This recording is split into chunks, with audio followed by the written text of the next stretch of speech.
जितनी आनंद संगीत का, लय का, सुर का, ताल का और लफ्जों की तहजीब का सुनने का जो रवानगी है, ऐसा लग रहा था कि जैसे कोई बंजर जमीन पर मुद्दतों बाद कोई पानी का ट्यूबवेल का पानी वहाँ छोड़ दिया गया हो, नाका तोड़ दिया गया हो,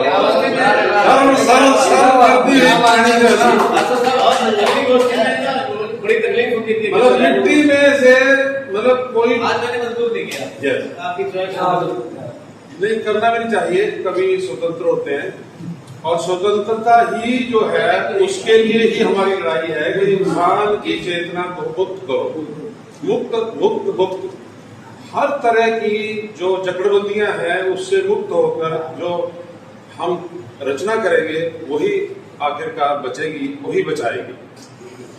मैं जो बात कहना चाह रहा हूं कि सबसे पहले तो मुझे इस बात का यकीन नहीं था कि भी हमारी आज की काव्यगोष्ठी, क्योंकि 10 लोग, मैं यहाँ नाम नहीं लेना चाहता क्योंकि नाम लेने से आपकी जो मौजूदगी है वो उसकी अहमियत है वो कम होती है, क्योंकि आप वो जो आए नहीं है वो अगली बार आएंगे, जब भी आएंगे तो अलग बात है। लेकिन मुझे ये लग रहा था कि भाई यार ये समय गलत छोड़ लिया, इतनी गर्मी है, कई कुछ है, किसी का टेस्ट है, किसी का बीमार हो गए। रात एक पटियाला से हमारे साथी हैं, वो 9 बजे मेरे से बात हुई, फिर 10 बजे उनका फोन आ गया कि मेरी सिस्टर इन लॉ जो है वो सीरियस हैं और मेरे को जाना पड़ेगा और ये अच्छा नहीं लगता ऐसी स्थिति में मैं यहाँ पर आऊँ।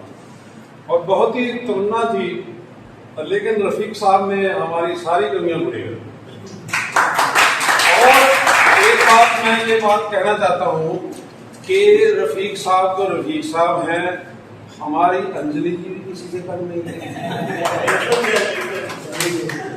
और पुरुषोत्तम जी ये अपराधी नहीं है, ये बादशाह है हमारे हम तो अपराधियों के गिरोह है, आप हमारे साथ सरताज हैं।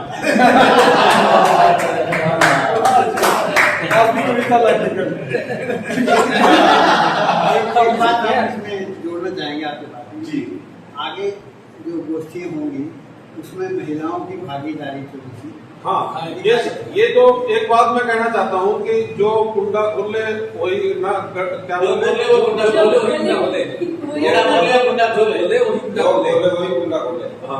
तो ये जो बात है ये आपने ही इसके लिए प्रयास करने हैं। ठीक है तो सर ये तो देखो जो इस बात से सहमत है वो सभी प्रयास करेंगे। लेकिन हम बूढ़े आदमी हैं, हमारे ग्राउंड में कौन है? ऐसा नहीं है,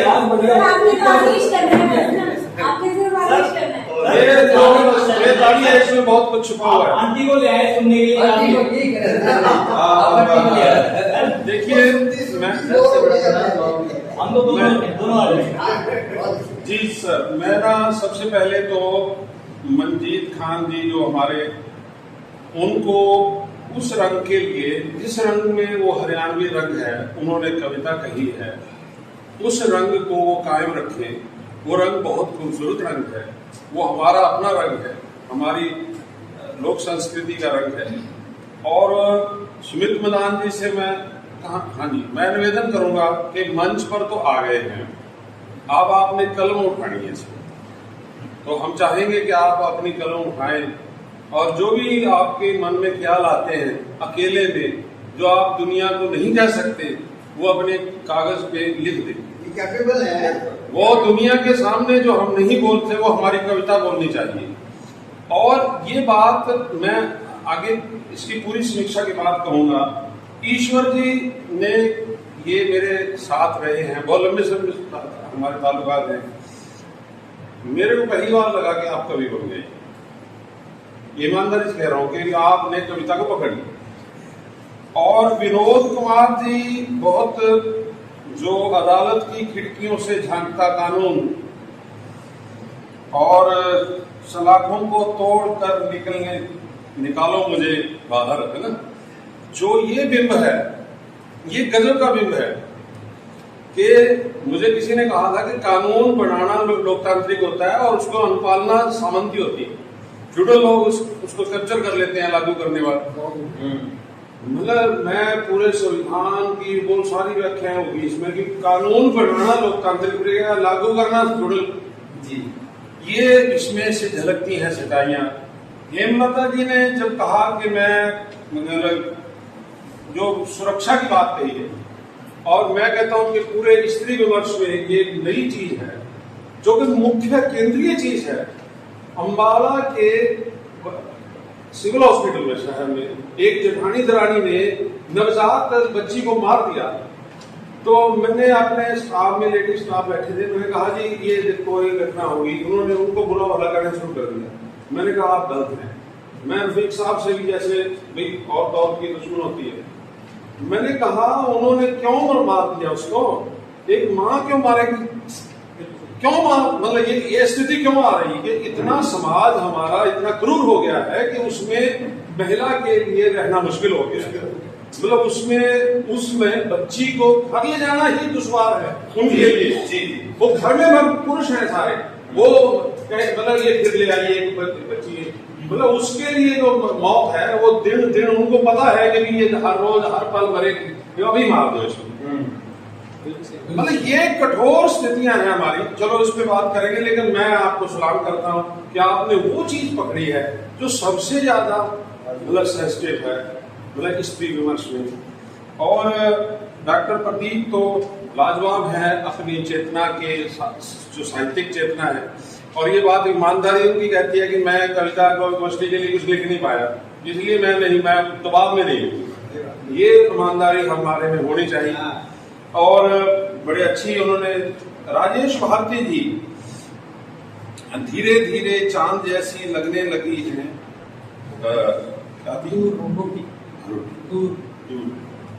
तो ये बिंब बना रहे हैं। ये बिंब बनाना, इस पे मैं आऊंगा बाद में, बहुत ही महत्वपूर्ण बात मतलब उसमें कही थी। और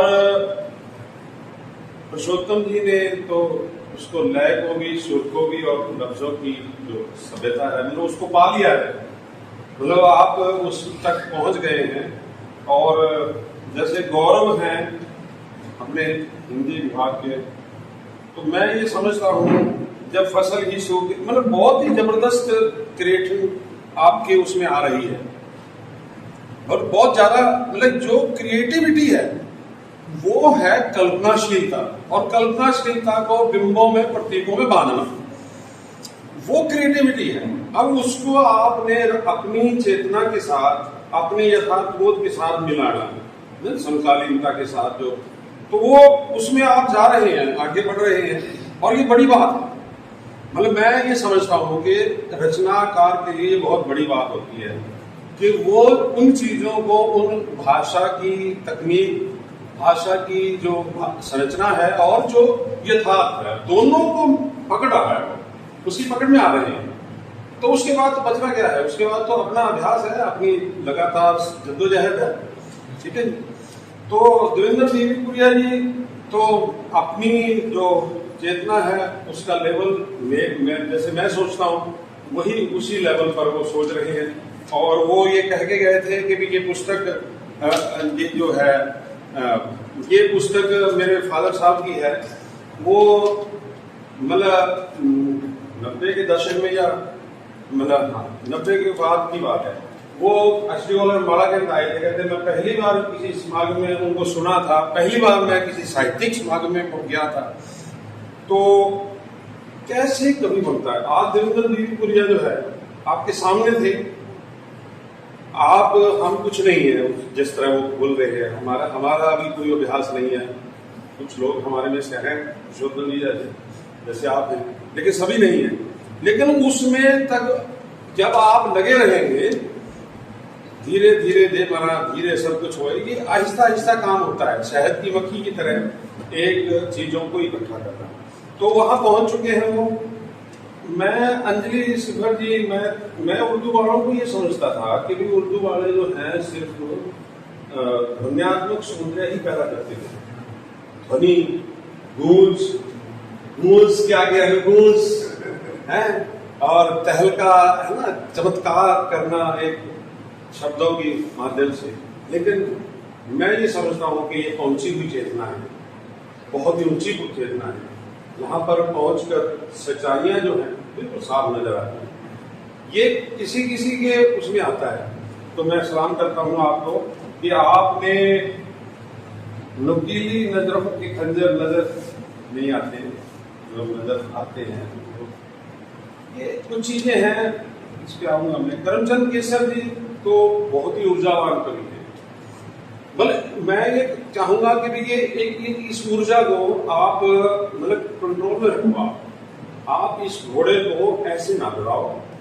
मेरी निवेदन है आपके, इतनी रचनात्मकता, इतनी आपके अंदर नवीनता है, इतनी कल्पनाएं हैं, इतनी भाषा की तहजीब की, इसको खान पानी चक्कर में ना किसी को कोई वो नहीं। आपने बहुत बड़े काम करने हैं, आपसे हमने बहुत बड़ा काम लेना है।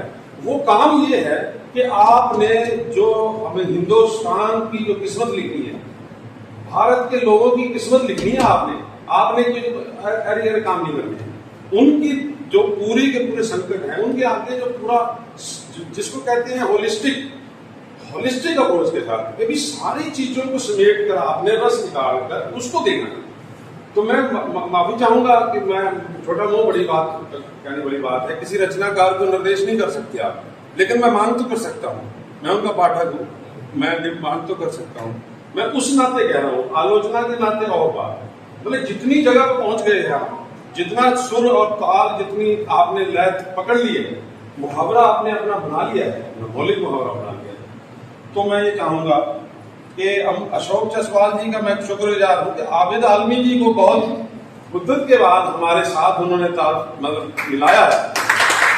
आबिद आलमी जी को आप तो पुराने उनके रहे हैं, साथी रहे हैं रफीक साहब को, हरपाल जी, तो ये इनमें से कोई भी शायद मतलब परिचित ना हो उतना, लेकिन आबिद आलमी जी ऐसे शायर हैं जिनको नौजवान आज भी गाते हैं, उनके शेरों को आज भी गुनगुनाते हैं और उनसे बहुत कुछ लेते हैं, बहुत कुछ आग, बहुत कुछ चिंगारियां, बहुत कुछ देखने की दृष्टि, कितना कुछ मिलता है उनको, ये उसका हिसाब नहीं है कोई। तो अंबर थाने से जी मैं ये चाहूंगा कि ये जो ओजस्विता है, ये ओजस्विता में आप बहुत प्यारे साथी हैं, इसको बचा के रखो, इसको ऐसे न लेके जाओ, इसको क्षणिक उसकी आनंद की भेंट मत चढ़ाओ, अपनी कविता में लेके आओ, अपनी रचनात्मकता में। आपने पहले भी 2 बार किया है ये काम, मतलब दूसरी जो है ना, बहुत अच्छा गाते हो, बहुत अच्छा आवाज, यादाश्त, सुना, जैसे मैडम कह रहे थे कि आपका बहुत खूबसूरत अंदाज है और समझ है आपके अंदर कला की। उसको आप अपनी क्रिएटिविटी में, उस पर मैं 2 मिनट और लूंगा बस। ये कब टिप्पणियां मंजीत भोला जी के बारे में तो मैं मतलब अपने साथी, बहुत ही प्यारे साथी हैं, जो समकालीन यथार्थ को पकड़ने वाला शायर है, वो बहुत कम है और वही कायम रहेंगे, वही आगे तक जाएंगे। उनकी जरूरत है, जितना आप लिखेंगे उतना ही कम है। आपसे गुजारिश है कि जितना आप लिखेंगे उतना ही हमारा भला करेंगे, हमारे को बहुत आपसे उम्मीदें हैं। हरपाल जी के बारे में टिप्पणी मैंने उनकी उसी समय कर दी थी, कपिल जी के बारे में भी कर दी थी, और रफीक साहब के बारे में तो मैं जिंदाबाद ही कहूंगा। रफीक साहब जिंदाबाद, ऐसे ही सुनाते रहो, इतनी आनंद हमें। मैं मतलब मेरा ये सफर था कि भी एक शाम आपके नाम यहाँ करेंगे और आपसे गुजारिश करेंगे कि आप आना, और एक अंजलि जी के नाम, ये भी आप भी याद रखो अपने करेंगे, ठीक है। हमारा कोई पता नहीं है, हम ऐसी सिंपल साधारण आदमी हैं, हमारे पास चाय और समोसा है, इसके अलावा और कुछ। इसलिए मेरे लिए जो है इसी पर मुझे महज 2 घंटे पहले एक तरफ से कहा गया कि उन्होंने जी आप याद कर रहे हैं। मैं उसी वक्त मैंने एक इलेक्शन में स्पीच दे रही थी, मैंने सुबह चुनाव स्पीच मेरी, वो करके मैं साथ भागा, तो मैंने